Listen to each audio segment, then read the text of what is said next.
The Mario Galaxy movie was written by ChatGPT. I am convinced, certain, that Shigeru Miyamoto asked Sam Altman to personally generate this script. It is just all over the place. It is so concerned with just having as much content and things happening as possible that by the end of it, it doesn't really have anything interesting to say. Mario is the same character at the beginning of the film as he is by the end. And so is Luigi and Yoshi and pretty much anyone. They don't go through character arcs. They just do things. This is a movie of things happening without thought or substance as to what any of it means. Keys are just jingled. Attention spans are being filled. The Mario Galaxy movie has a script that is spiritually AI.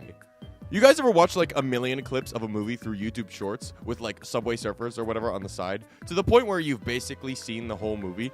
That is the optimal way to consume this film. It is so clip farmy. It is so fragmented. I can just imagine it. Fox McCloud being iconic for 5 minutes straight. Rosalina being awesome for 7 minutes and 30 seconds. Although I don't even know if she got 7 minutes of screen time, so maybe that one's not even possible.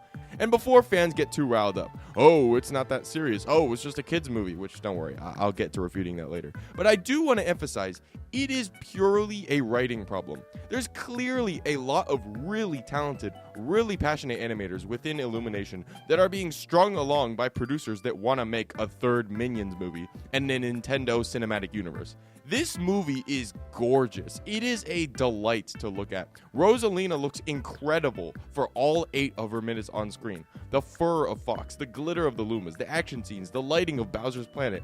There's a great team behind this movie. Unfortunately, I'm a story guy.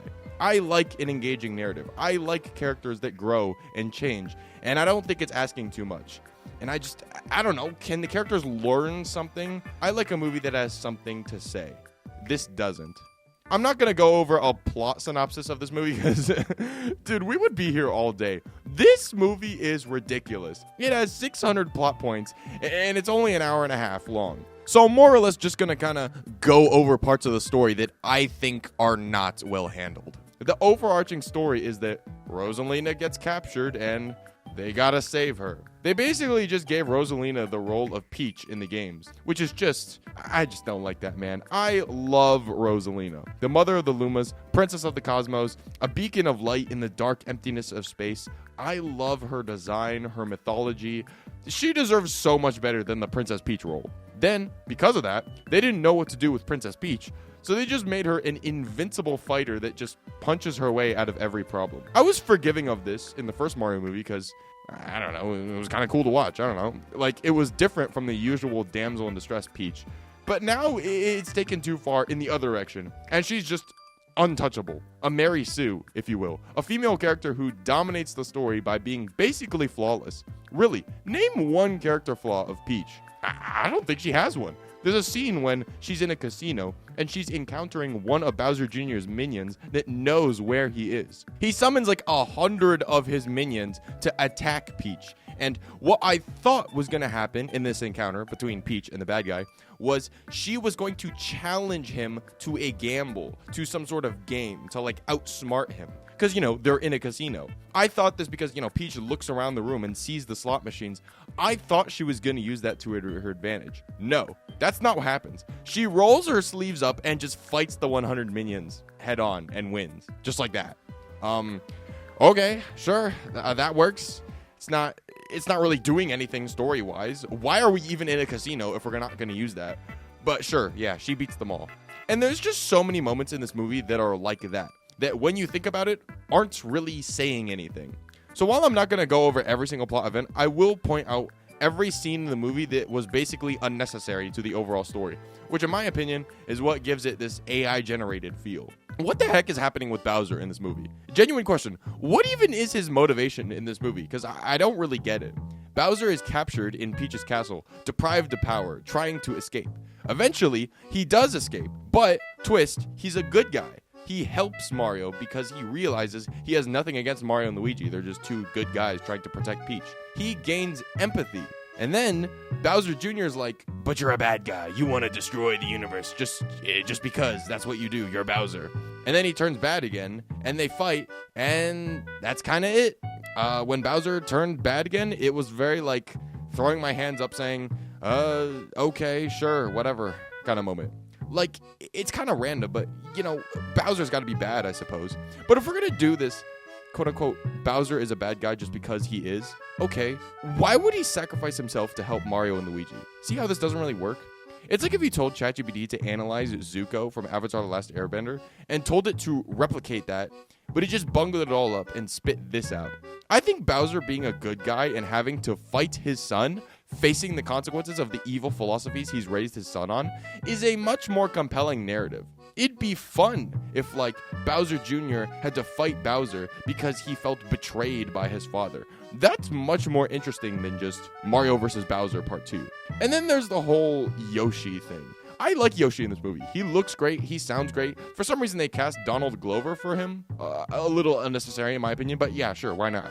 But his inclusion culminates to a little Yoshi's Island bit in the middle of the story where Mario and Luigi turn into babies and Yoshi has to save them while running away from the Mario Odyssey T-Rex. This is like a summation of the whole movie. It's a fun segment, but it doesn't do anything. You know, they run around fleeing from a T-Rex, they escape, and that's kind of it. The characters don't learn anything, don't change pre or post baby turning, no new information is discovered.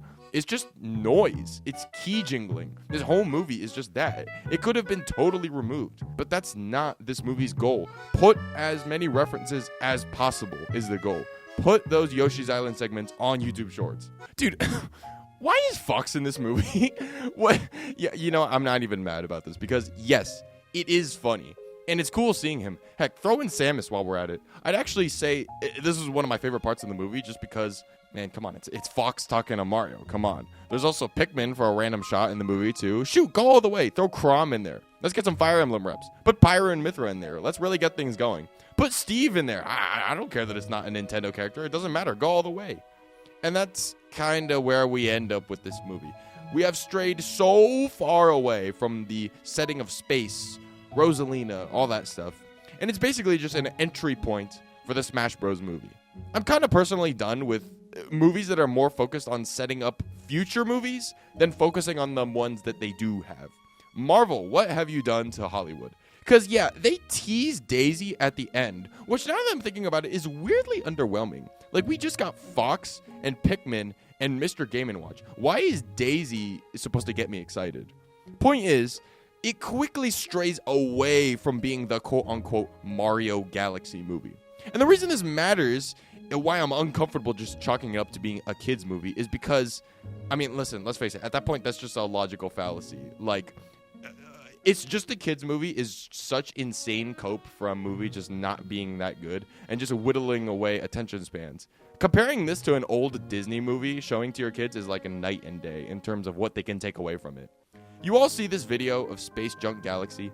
This is so much of Mario Galaxy. The serenity of outer space, the size, the scale, the loneliness, the cool colors. It is a beautiful game, especially for 2007. It is so artistically unique because even though so many games have tackled the theme of space, Space Invaders, Star Fox, Metroid, Dead Space, Alien, Mass Effect, No Man's Sky, none of them do it quite like this. And this is nowhere to be found in the Mario Galaxy movie. You know what really destroys the feeling of space? It's the fact that every planet is just right next to each other. Every time the characters are in trouble because they have to go to another planet, it's always just like 1 minute away. There's no sense of grandness or scale to space. When Mario and Luigi, Yoshi, Peach, and Fox are stuck on the dinosaur planet, Luigi calls help to the Lumas via radio. And the Lumas come to the rescue in like 30 seconds. There is just no sense of distance in this movie. Everything is immediate. Now I get it. Kids' movies nowadays wouldn't dare be longer than an hour and a half. I'm not necessarily asking this movie to be Interstellar or whatever, with its grand explanations of time and relativity. But can we get just like some sort of aura of the broad massiveness of space? Some element of grandness?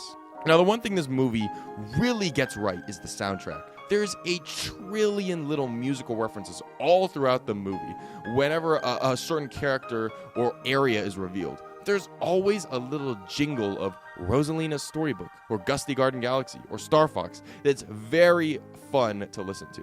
A story came out last week that Brian Taylor, the composer of the movie, actually wrote many of the main themes of the film while in the hospital. And he was so determined to create such a lush, detailed orchestral version of Mario's themes because he, quote, didn't want to let anyone down. There's just so much effort and detail within this movie that oozes from the passion and love people have from this game series. But for someone that appreciates a well-flowing story with characters that actually grow and change, it's just hard to actually get emotionally invested in this movie. What ends up happening is I end up laughing at the movie rather than with it. And to an extent, that can be fun, of course. I still have a good time. But it just feels like a shame considering I love the Mario Galaxy games. But hey, what are you going to do?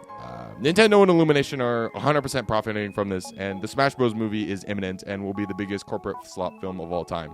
It will probably be entertaining, though, admittedly. I'm just skeptical that it's actually going to be a high-quality movie. Well, that's all I got for today. Thanks for watching. Like and subscribe, and bye!